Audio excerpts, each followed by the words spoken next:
عليكم ورحمة الله تعالى وبركاته. نتمنى تكونوا كاملين بخير وعلى خير وبصحة جيدة. مرحبا بكم أخواتي من جديد في قناتي ديليس فرح. اليوم إن شاء الله أخواتي جبت معكم الفينونسي بالنوغا ديال اللوز. هانتوما كيف ما كتشوفوا واحد الشكل جد رائع، كيجي أكثر من رائع. المهم والتعليكة غزالة بزاف. كيف ما عودتكم أني دائما كنجيب لكم الجديد في الحلويات، فاليوم جبنا الفينونسي حتى هو بشكل جديد ومذاقات جدادين. المهم بالنسبه لهاد البلاطويات هادو ان شاء الله كل حلوه غادي نحضرها معكم على حده ان شاء الله. ما نزيدش نطول عليكم اخواتي، المره نتعرفوا على المقادير وطريقه التحضير. المهم اخواتي بالنسبه للوصفه اللي غنحضر معكم هذا النهار، هاد الوصفه مزيج ما بين المويلو والفينونسي. عندي هنا 150 غرام ديال اللوز اللي بالقشور ديالو. هانتوما كيف ما كتشوفوا كطحنوه مزيان على هذا الشكل هذا بلا ما تغربلوه والو، غير كطحنوه صافي. وطبعا فاش كطحنوه عادي يعني كي كان بالجلوف ديالو كيف ما كاش، خاصو ما يكون لا محمر لا حتى شي حاجه باش ما يطلق لناش الزيت ديالو. عندي هنا 80 غرام ديال السكر كلاصي، المهم سكر كلاصي عادي. وعندي هنا واحد فاني، المهم ها هي فاني.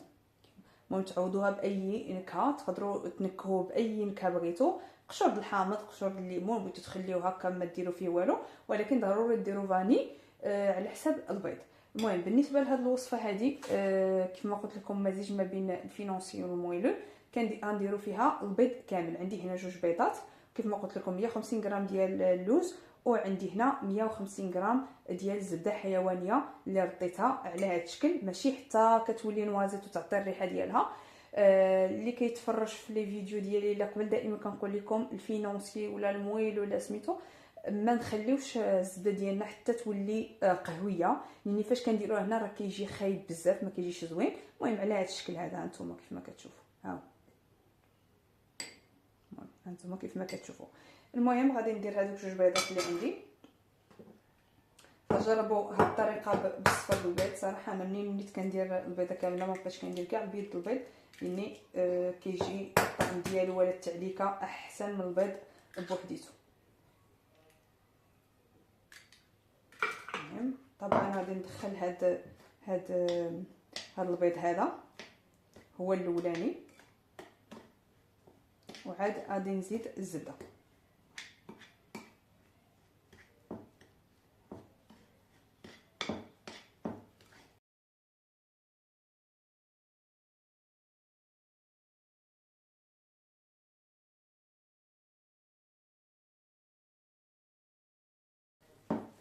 المهم هانتوما كيف ما كتشوفوا ها هو البيض دخل. المهم خصو يكون على هذا الشكل هذا.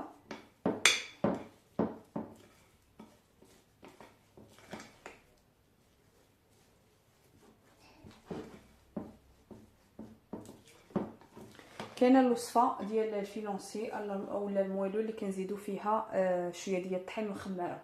هذاك الفينونسي اللي كنزيدوا فيه شويه ديال الطحين وشويه ديال الخماره فاش كنبغيو الفينونسي تنفخ لينا، يعني يجي بحال فينونسي كيك، هذاك هو اللي كنديروا فيه شي شويه ديال الطحين والخماره. اما الا كنا بغينا الفينونسي اللي مثلا مازال غادي نزيدو، بالنسبه لنا الوصفه ديالي غادي نزيد فوق منه النوغا وغادي نطيبو، فما خصنيش ان الفينونسي خصني يجيني معلك بزاف او ميم طون ما يتنفخليش بزاف، لاني باغا مساحه اللي غادي ندير فيها النوغا.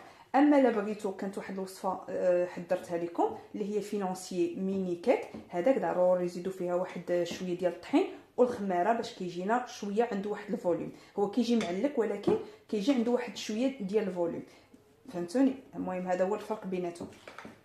المهم هانتوما ها البيض دخل، شفتوا كيف ما شفتوا. فدابا غادي نزيد هاد الكميه ديال الزبده. المهم هادشي عندي انا معبور، هادشي علاش غنزيد كلشي دقه واحده. نهبطوا كلشي ديال الزبده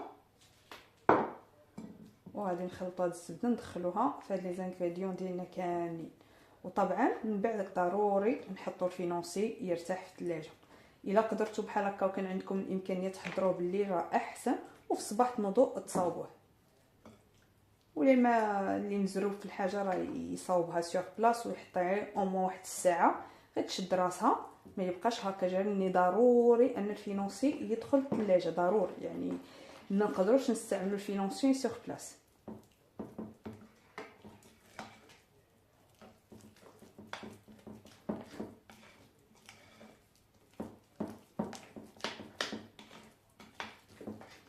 المهم هانتوما كيف ما كتشوفوا هذا هو التكستور ديالو. هانتوما ضروري تدخلوا ديك الزبده مزيان، ما تخليوهاش باينه. هانتوما صافي دابا غادي نغطيه بواحد الفيلم اليمونتير وندخلو للثلاجه. انا كيف ما قلت لكم مزروبه به، يعني خصني نصاوبو سور بلاص، فغادي نخليه واحد الساعه في الثلاجه، غير في الثلاجه يعني ماشي المجمد، في الثلاجه. وان شاء الله نرجع معكم باش نكملوا التتمه ديال الفينونسي ديالنا.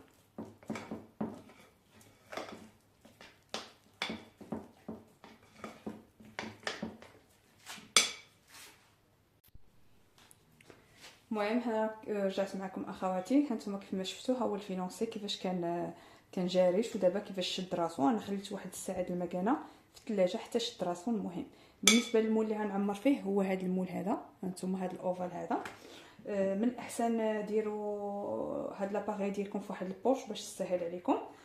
المهم انا مزروبه والله فيا ما نقلب حتى على البوش فين هو.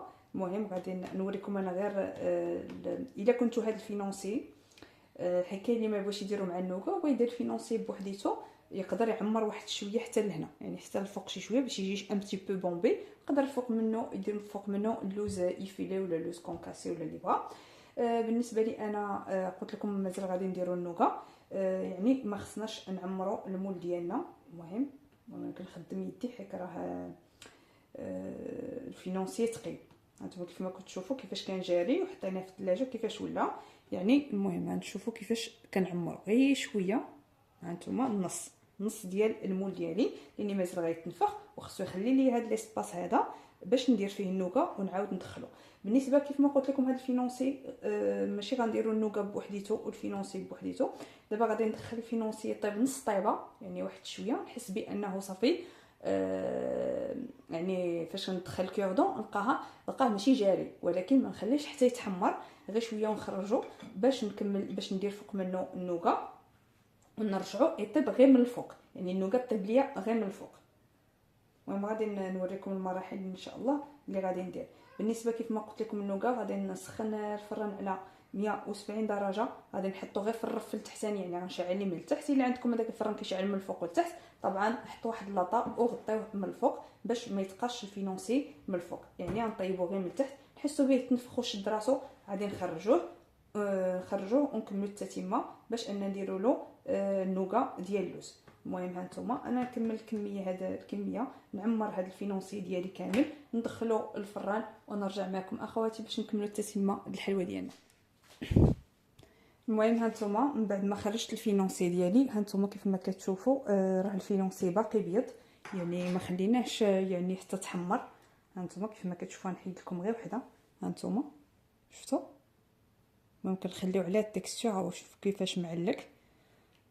المهم نرجعوا الفينونسي ديالنا. بالنسبه للنوكا هنا انا راه ديجا درت معكم في الفيديو، يعني بزاف ديال لي فيديو درت معكم النوكا فما حتاش نعاودها. فاللي بغى النوكا نخليه الرابط لتحت يعاود يرجع لها. راني دايره النوكا طامات دو فوا باللوز نفس هذه اخر مره درتها لكم بالمعلكه اللي جايه فيها النوكا من الفوق. المهم هانتوما كما كتشوفوا غنعاود لكم المقادير بعجاله. عندي 50 غرام ديال عندي هنا 50 غرام ديال الجليكوز مع 50 غرام السكر مع 50 غرام ديال الزبده حيوانيه واحد الفاني وزدنا عليهم 130 غرام ديال اللوز كونكاسي. المهم على هذا الشكل عندي هنا اللوز بالقشور ديالو. كيف ما قلت لكم هنا خلينا نص طيبه هذا الفينونسي ديالنا. من بعد غادي نعمرو يكون النوكا هنا باقا سخونه باش ما تجمد ليناش. المهم نستعملوها سيغ بلاص، يعني كيفاش نديرها هي باقا سخونه. المهم غادي نحاولوا ان نيطاليو هذا النوكا ديالنا هنا على هذا الشكل هذا. بالنسبه لهاد الحلوه هذه غادي نطيبوها هاد الحلوه ديالنا عامل الفوق، يعني صافي غادي نيفيتيو نشعلوا عليها نهائيا من التحت. طبعا ما تقووش النوكا بزاف، عرفتي راه سخونه بزاف وعرفتو مع كتكون سخونه كتكون هذاك السكر داكشي كيشوي. المهم ما عليناش نحاول غير حاولوا انكم تزربوا دغيا باش تصاوبوها. المهم على هذا الشكل هذا.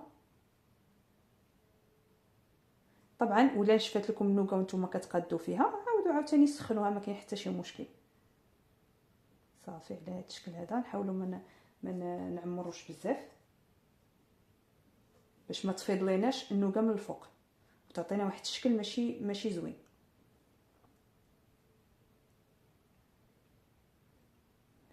الشكل شفتوا هانتوما بحال هكا. طبعا كيف ما قلت لكم على 170 درجه، ما نشعلوش عليها من التحت غير من الفوق. طبعا كيف ما قلت لكم عاود اللي عنده الفران، انا كنعطيكم باش تعرفوا الحاجه. فاش كيكون عندكم مثلا الفران كيشعل من الفوق ومن التحت، ضروري ديروا واحد اللاطه من حيت الا تسنينا حتى طابلينا النوكا من الفوق راه صافي، راه ممكن يكون الفينونسي تحرق من التحت، فالفينونسي راه ديجا طايب. المهم انا غادي نستمر وندخلها الفران ونرجع معكم اخواتي باش نشوفوا الشكل النهائي ديالها. هانتوما اخواتي هذا هو الشكل النهائي ديال الفينونسي اللي حضرت معكم هذا النهار. هانتوما كيف ما كتشوفوا نقرب لكم. المهم هانتوما ها هو الفينونسي كيف بقى، ما تحرق ما حتى شي حاجه. حاولوا انكم تشعلوا على الفران غير من الفوق. وهانتوما شفتوا كيفاش النكهه كيفاش كتخرج، الصراحه كتخرج رائعه. هاد الحلوه كتجي اكثر من رائعه. غير تعرفوا انكم تحترموا المقادير بالضبط وتحترموا كيفاش تخدموا الفران باش ما يتحرق لكمش لتحت وتكون قاصحه. المهم كتجي غزاله. المهم انا نوريكم على قرب. ها هي درتها بهذا الشكل هذا ودرتها بالشكل اللي مدور هانتوما كيف ما كتشوفوا. المهم انا عندي هنا واحد البلاطويات اللي مخرجاهم، ان شاء الله غادي نشارك معكم بزاف ديال الفيديوهات في هذا البلاطو، منهم هاد الشكل وهاد الشكل. المهم بزاف ديال اللي طبعا الكعب غزال راني ديجا مشاركه معكم في القناه هي وهاد الحلوه، والتباقي ديال الحلويات اللي كتشوفوا في هذا البلاطو ان شاء الله كاملين غادي نحضرهم معكم في القناه. نتمنى منكم اخواتي الدعم، لان اي فيديو كنحطو صراحه ما كيطلعش. انا ما كنطلبش منكم انكم المشاهده، ولكن على الاقل ان اللي تفرج في واحد الفيديو يدير واحد لايك باش انهم يشوفوهم الناس اخرين، كيف ما انا كنتعلم معكم في لي فيديو وكنعطيكم جديد في الحلويات. فما فيها بس اوموا الانسان غير يدير واحد اللايك باش ان غير اوموا الفيديو كيمشي لبلاصه اخرى وكيشوفوه ناس اخرين. نتمنى يعجبكم الفيديو ديال هذا النهار اخواتي، من استحسانكم. الى عجبكم ما تبخلوش عليا باللايك والتشجيع ولي كومونتير هما اهم حاجه. وان شاء الله نتلاقاو في فيديو القادم باذن الله.